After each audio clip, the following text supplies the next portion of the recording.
Shalom saudaraku yang dikasihi oleh Tuhan. Senang sekali kembali dapat menyapa saudara-saudaraku yang dengan setia mengikuti renungan pada hari ini, Senin 1 Agustus 2022. Kita sungguh bersyukur kepada Tuhan, kita dapat menikmati hadirat-Nya. Kita memulai aktivitas kita sepanjang hari ini dengan hati yang penuh kasih, damai, dan sejahtera. Saudaraku, mari kita persiapkan diri kita untuk mendengar firman Tuhan. Kita percayakan seluruh hidup kita hanya kepada Tuhan. Bapa kami yang di surga, dikuduskanlah nama-Mu. Datanglah kerajaan-Mu, jadilah kehendak-Mu di bumi seperti di surga. Ya Bapa, kami sungguh bersyukur atas pemeliharaan-Mu yang dahsyat di dalam hidup kami.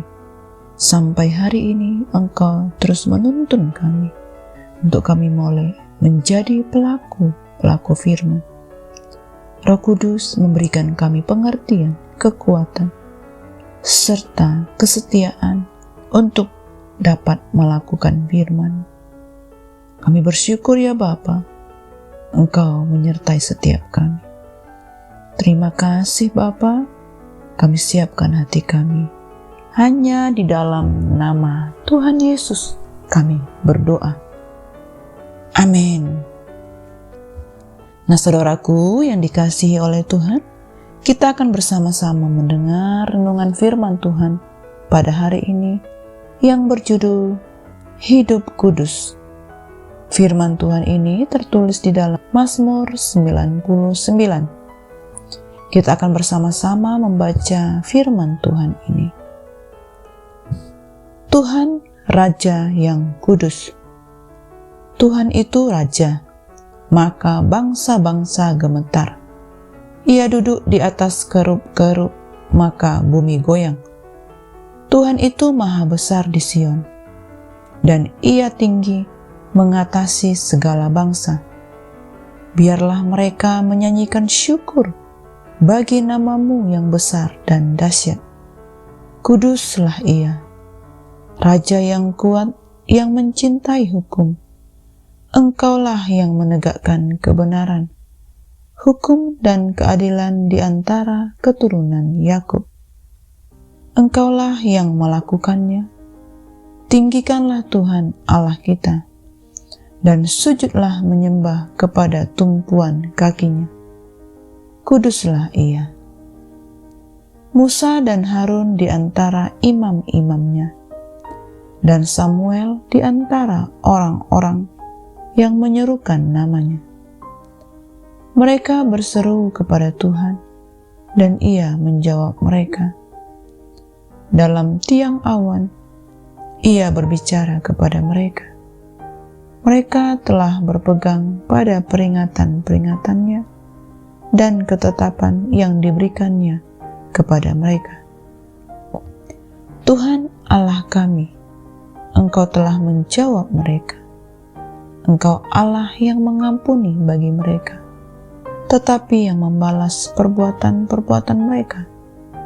Tinggikanlah Tuhan Allah kita, dan sujudlah menyembah di hadapan gunung-Nya yang kudus, sebab kuduslah Tuhan Allah kita. Amin. Nah saudaraku yang dikasihi oleh Tuhan, salah satu karakteristik dari Allah seperti yang telah kita ketahui ialah kekudusan. Jika kita mengamati sebagian besar dari isi firman Tuhan yang kita boleh dengar ialah tentang kekudusan Allah. Tuhan sangat menghargai kekudusannya dan menghendaki umat-Nya agar hidup kudus. Semua sifat Allah yang sempurna mendorong pemazmur untuk mengajak umat Israel di dalam meninggikan nama Tuhan, sujud menyembah kepadanya, dan hidup kudus. Dan saudaraku, di dalam Mazmur ini kita belajar bagaimana sifat Allah yang kudus beberapa kali diulang di dalamnya. Kata kudus dalam bahasa aslinya berarti kados atau dipisahkan. Artinya Allah Israel adalah Allah yang berbeda dari ilah-ilah bangsa lain. Apa yang membedakan Allah Israel dari ilah lainnya?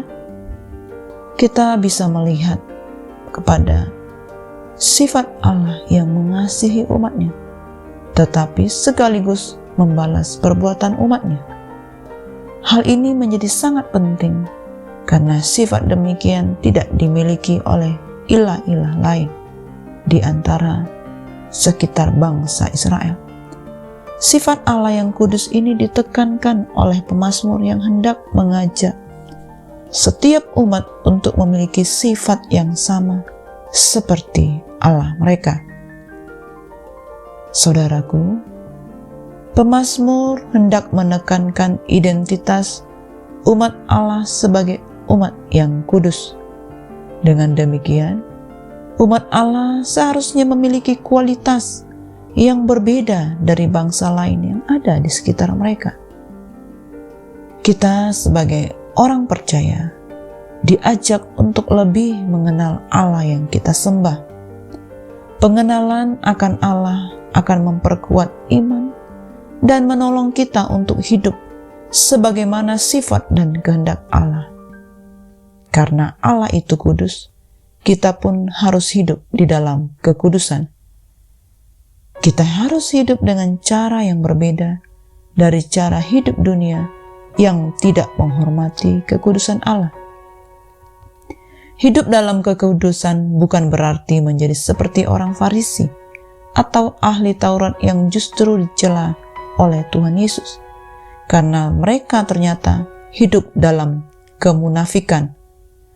Terlihat rohani di luar, namun busuk di dalam. Hidup kudus adalah mau menjaga hati serta pikiran kita. Sebab Allah mengetahui, mengenal isi hati maupun jalan pikiran kita. Saudaraku, firman Tuhan di dalam 1 Petrus 1 ayat 15-16 berkata, "Tetapi hendaklah kamu menjadi kudus di dalam seluruh hidupmu, sama seperti Dia yang kudus, yang telah memanggil kamu. Sebab ada tertulis, kuduslah kamu, sebab aku kudus." Banyak orang yang mengaku diri sebagai pengikut Kristus, tetapi tingkah mereka tidak beda dari dunia ini. Dan ini menyatakan bertentangan dengan kehendak Tuhan. Di dalam perjanjian lama, Tuhan menyatakan kekudusannya kepada Israel dengan memberikan segala hukum-hukumnya. Tuhan menyatakan melalui firman-Nya, "Sebab akulah Tuhan yang telah menuntun kamu keluar dari tanah Mesir, supaya menjadi Allahmu. Jadilah kudus, sebab aku ini kudus." Dan di dalam Ibrani 12 dikatakan, mengapa kita harus hidup kudus? Sebab tanpa kekudusan tidak seorang pun akan melihat Tuhan. Saudaraku, Tuhan Yesus telah datang untuk menggenapi rencana Bapa, yaitu untuk menyucikan kita sebagai orang percaya dan memberikan kita hati yang baru.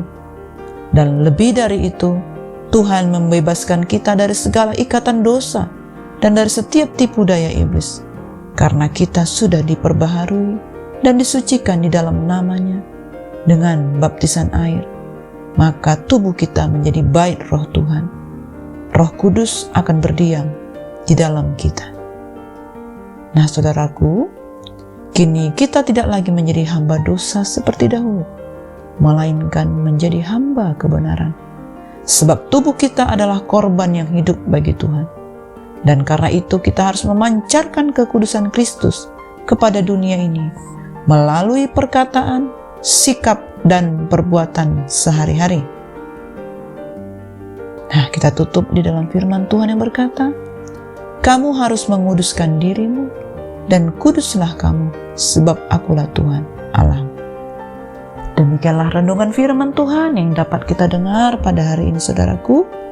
Mari kita mengenal pribadi Allah dan lebih dekat, serta hidup kudus melalui perenungan firman Tuhan setiap hari. Mari kita satukan hati untuk berdoa. Bapa kami yang di surga, kami bersyukur buat firman-Mu yang sudah kami dengar. Firman-Mu menjadi kekuatan rema di dalam hidup kami. Kami percaya Engkau yang meneguhkan, menguatkan kami, sehingga kami menjadi pribadi-pribadi yang benar, yang kudus, yang menjadi pelaku firman. Kami bersyukur ya Bapa, dimanapun saat ini kami berada, Engkau bersama-sama dengan kami. Engkau menyatakan bagi kami hari-hari yang senantiasa penuh dengan berkat. Karena kami percaya setiap hari, saat pagi hari adalah hari-hari yang baru, hari-hari yang penuh dengan ucapan syukur bagi setiap kami. Terpujilah nama-Mu Bapa, dalam nama Tuhan Yesus kami berdoa. Amin. Selamat pagi saudaraku, selamat menjalani aktivitas panjang hari ini. Have a great day and God bless you all.